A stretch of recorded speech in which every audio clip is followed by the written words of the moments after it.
On a deux types de membranes échangeuses d'ions. Donc vous avez la membrane anionique qui va échanger avec des ions anioniques du sol et les membranes cationiques qui vont échanger avec les ions cationiques qu'il y a dans notre sol. Donc on a besoin d'une petite plaque en verre comme ça. Donc d'abord on va commencer par faire le quadrillage. On sait que notre membrane fait 125 sur 125 mm. Et nous, on a besoin de construire des petites membranes de 20 de longueur et 60 de hauteur.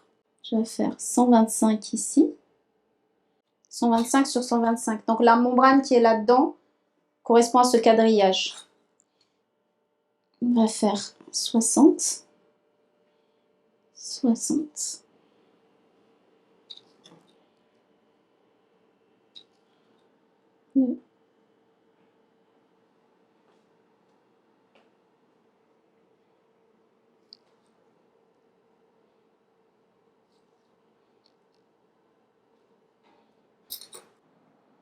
Donc là, j'ai préparé mon quadrillage. Je le mets de l'autre côté. J'humidifie ma plaque. Et je vais faire le découpage. Les membranes cationiques ont cette couleur. Donc là, vous voyez, c'est bien le quadrillage que j'ai tracé, 125 sur 125. Maintenant, on n'a plus qu'à découper selon ce quadrillage.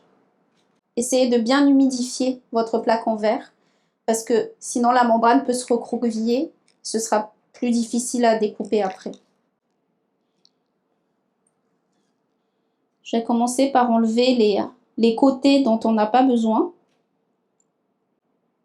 Vous tenez bien et vous faites un coup sec en appuyant très fort et en respectant le quadrillage. Hop. Là, c'est la première partie.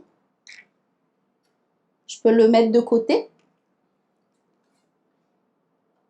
Et maintenant, faire le découpage de chaque membrane. Pareil, essayez de bien appuyer et faire un coup sec. Hop. Voilà. Donc les membranes sont préparées avec la même longueur pour tous. Vous pouvez les conserver ici en attendant. Il faut toujours les humidifier. Toujours.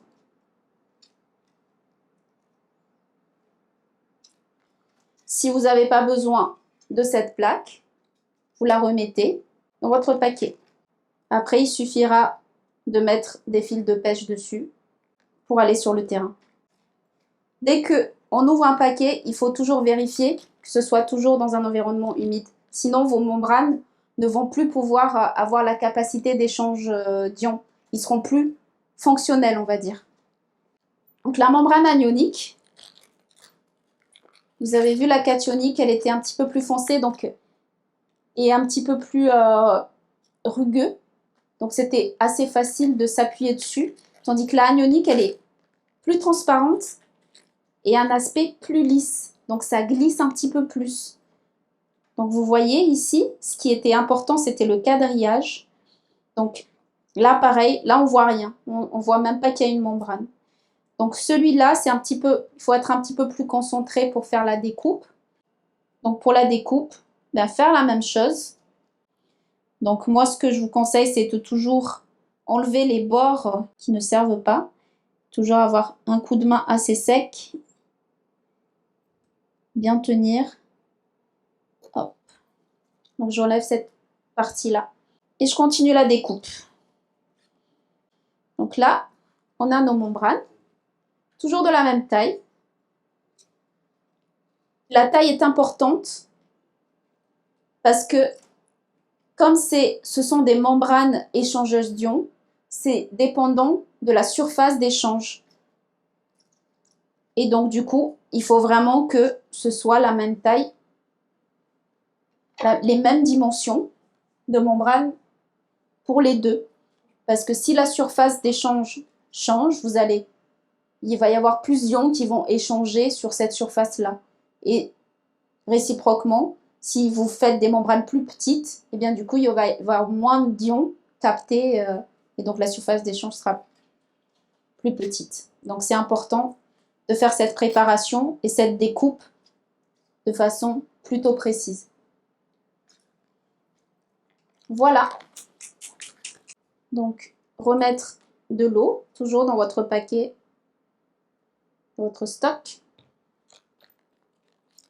Et à partir du moment où vous l'avez ouvert, c'est mieux des fois de le garder au frigo. Mais en tout cas, pas là où il y a beaucoup de... pas là où la température peut monter.